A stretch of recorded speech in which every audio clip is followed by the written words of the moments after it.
Tigray, northern Ethiopia, a region that has become synonymous with hunger and food insecurity. In 1984, Tigray was hit by the worst famine in current history. 8 million Ethiopians were affected and nearly 1 million died. 3 decades on, nearly 5 million Ethiopians remain food insecure. But things are slowly changing. We've come to meet a Tigranian family for breakfast. This family is a beneficiary of the Productive Safety Net program, Africa's second largest social protection scheme.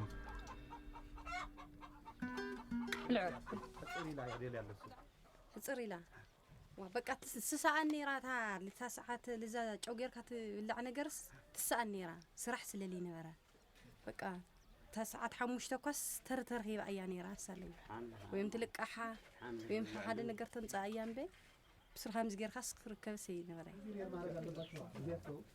The PSNP targets chronically food insecure households, providing them predictable food and cash transfers over a period of 3 years. The scheme, started in 2005, now covers more than 8 million Ethiopians. Food security is beyond food. For a number of years, more than 20 years' time, we had people who were chronically food insecure, who had been delivered food aid. So we designed a system that will allow these people to get rid of the chronically food insecure by building their asset. The root cause of the problem is being addressed within the Productive Safety Net program. The program also teaches beneficiaries skills such as beekeeping and cattle fattening to diversify and increase their income from agricultural activities. Hagos now has 10 beehives generating nearly 400 kilos of honey every year. PSNP participants are periodically visited by members of support organizations who monitor the value of their assets. Once a family has sufficient assets, it is considered a graduate of the scheme and is declared to be food secure. PSNP itself is not pushing these people to graduation, but it creates an opportunity to create a communal asset at the same time individual asset for these chronically food insecure households. So if these people create some asset in their home, this is sustainably improve their livelihood, not the safety net program. But the safety net program protects their asset depletion. Even though Hagos and his family are close to food sufficiency, chronic food insecurity is a consistent feature of rural Ethiopia in any year. The problems here are common to much of Sub-Saharan Africa. Land degradation, recurrent drought, and subsistence agricultural practices dominated by rain-fed farming and characterized by low inputs and low outputs. More than 200 million people still go hungry every year in Africa, yet the continent has nearly 60% of the world's remaining arable land. In this film, we will look at the challenges and solutions facing Africa as it tackles its biggest problem: hunger.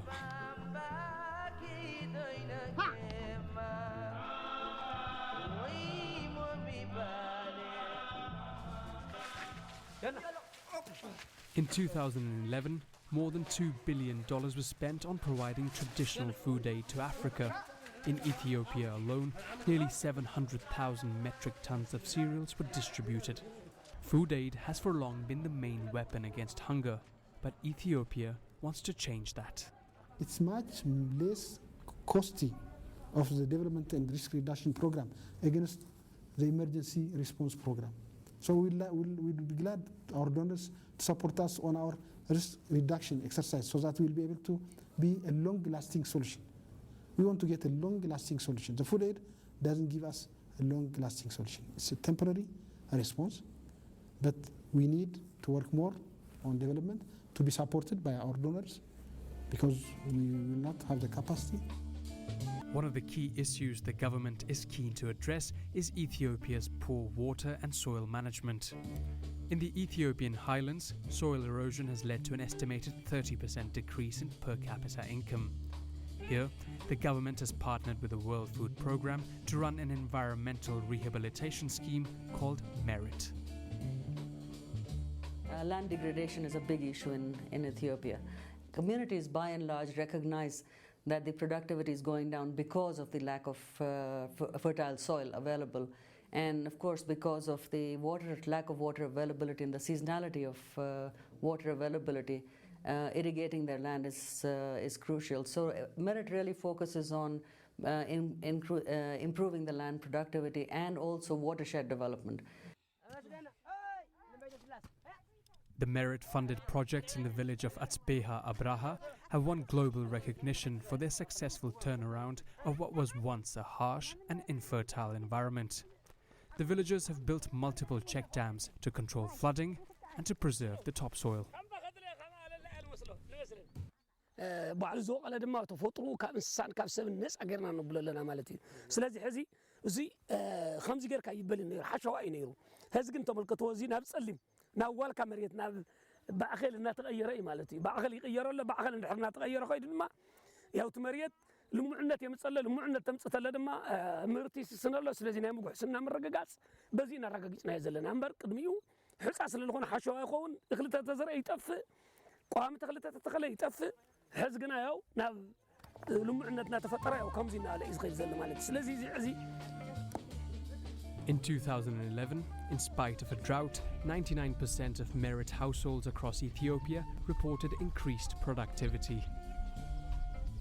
ቸክላማት ምናምናት እዚያ ኾነ ዙ ገዳታት ብጣዕሚ ተተገዲዩ ቦታ እውን ተተኸቢሩ ብጣዕሚ ለውጢ መጽኢ ማለት እዩ ትቦታ እዚ ህዚ ስኢሉ በቃ ተግህጽ ነይሩ ምንም የኖረ በቃ ስኢሉ በመሬት በቃ ሳይ ነይሩ እዚ ግን ላገደብና መሬትና ለሐወና One obstacle in the way of increasing that production further is Ethiopia's slow and ineffective seed multiplication system. At the farmer end, in the seed multiplication, there are numerous good varieties for which seed multiplication is woefully inadequate. That typically needs to be in the private sector with government support to take the genetics and multiply. But it's also been lacking in the fundamental crop breeding, taking the international germplasm, the biodiversity from the world, turning that into locally appropriate new varieties. So that what we've seen is the need, and those two things go together. Unless there's a steady supply of new varieties, seed multiplication isn't worth doing. And so getting both of those to work is what we've seen in the most successful places, the Kenyas, the Ghanas, and the lack of both is what we've seen in the least successful places. The lack of seed multiplication systems is just one of the many challenges facing Ethiopia and Sub-Saharan Africa.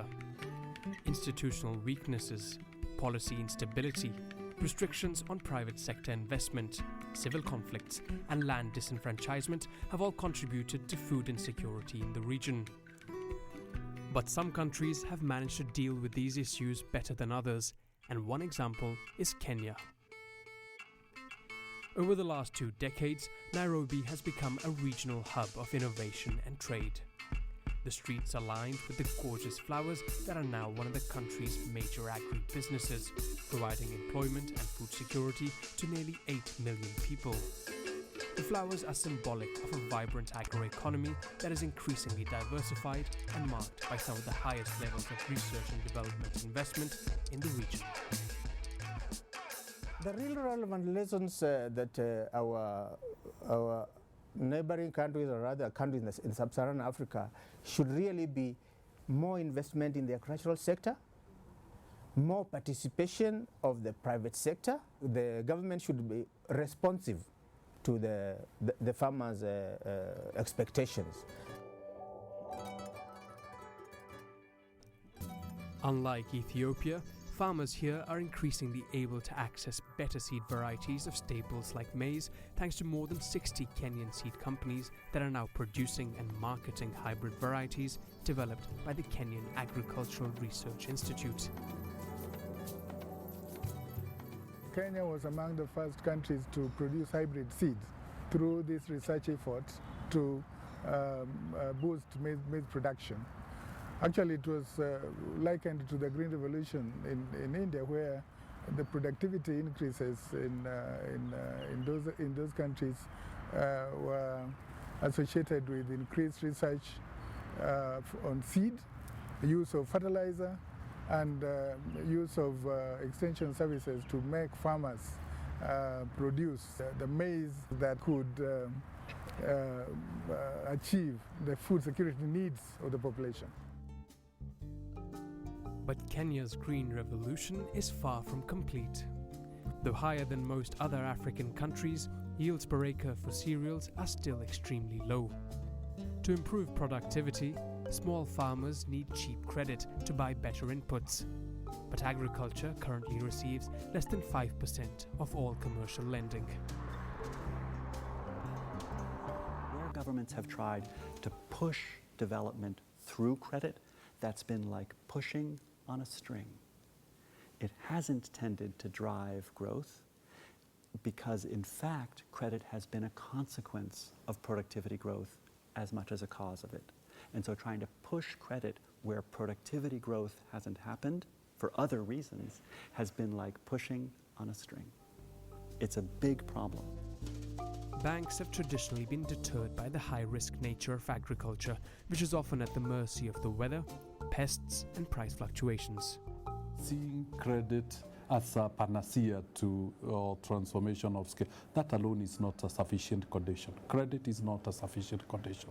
The most significant aspect from our perspective is building the capacity of the farmers.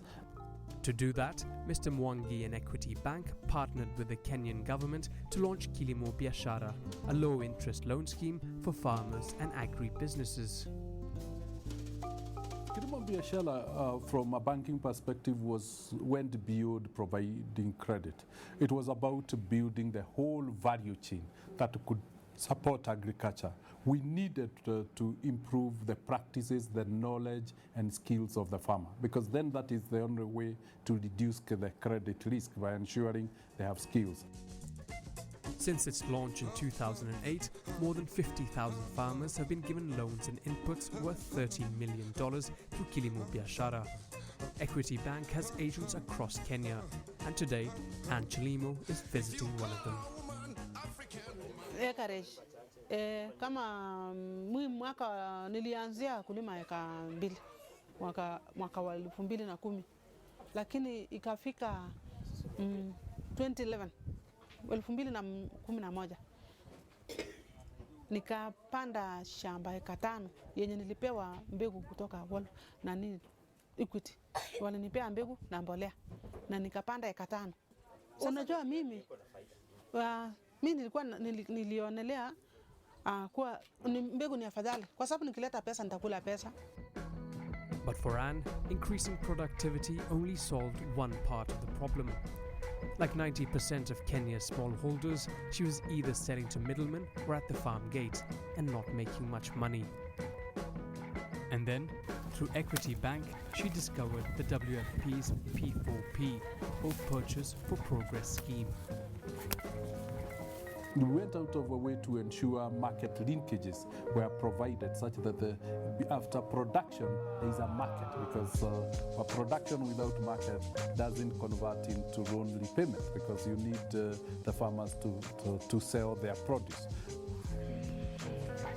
P4P helps small-scale farmers organize themselves into groups and sell their produce together. By giving farmers access to fairer prices and a secure market, the program aims to improve production capacity and quality. Having come together as a group, here we have a bargaining power. A single farmer can have a small number of bags. So someone may actually manipulate, saying maybe I wanted 100, but now you have 10. So who will come for those 10? So unless you sell me this one, so that the advantage is there.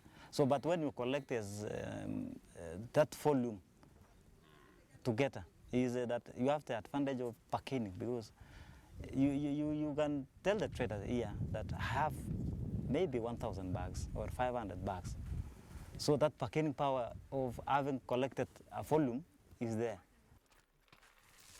Collectivization has also had a positive impact on the group's food security. we are food secure. We have a store whereby we can put those ones for the family consumption. Advantage again is we are farming twice a year. So we can now plan ourselves for the next 6 months what the family consumes. So we put in the store. So we have food security place. Unlike before, the government was even going to extent of giving food aid to this community. But currently, no, we give to others. So absolutely, we are food secure. Collectivization is not the only way farmers are being linked with markets.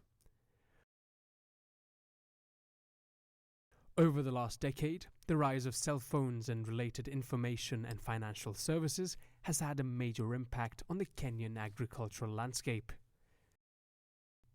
The most visible sign of this change is M-Pesa. The mobile money transfer scheme was started in 2007 by the telecom giant Safaricom.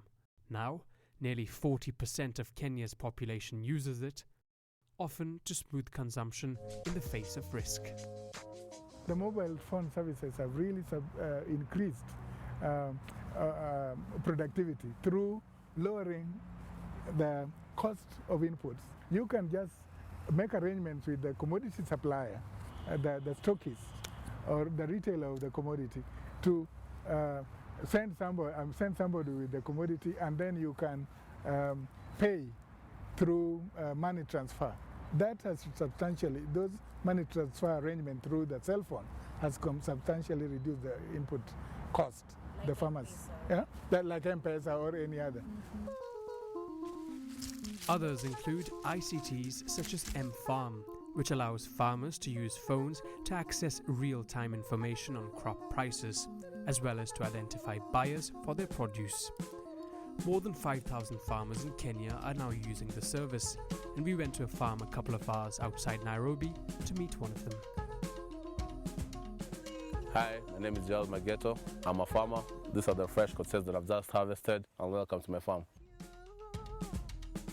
Gerald is a next-generation phone farmer.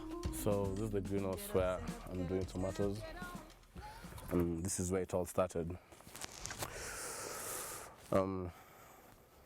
Initially, when I started farming, I harvested like 80 kilos, and I didn't have the market, and I didn't know about the price.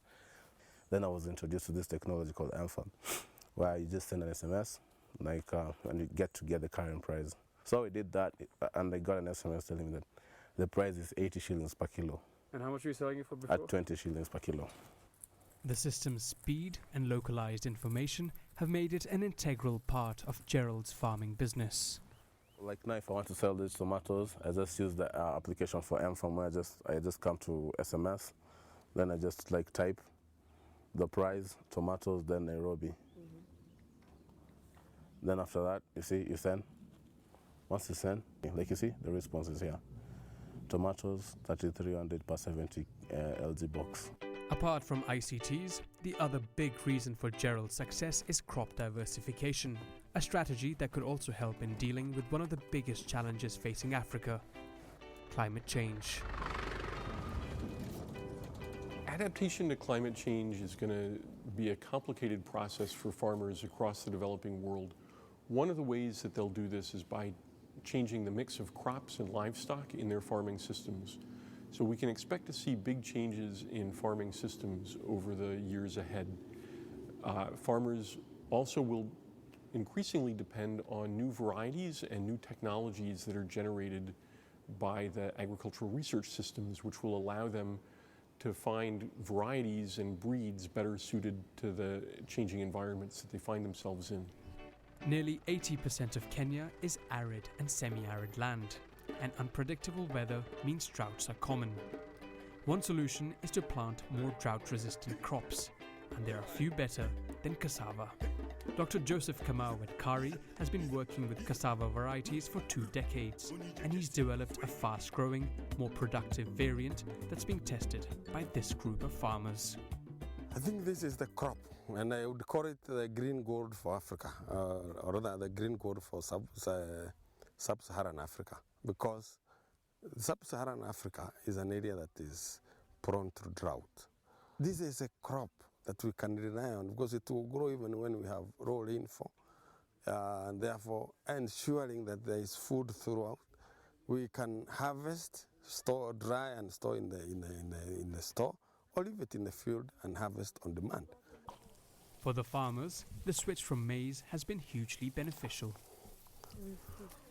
I say this plant, this new plant is good. It's good to us, or to me as a farmer, because it takes shorter time than the traditional cassava. You see, it is producing more than the traditional cassava. Now it is also doing well than maize and beans we have been growing there before. So, as a farmer, I feel secured with cassava, because with cassava, I have come to realize that I will get money, I'll get enough food, and also my animals, like cows, will get food still from this plant. So I feel secured, yeah.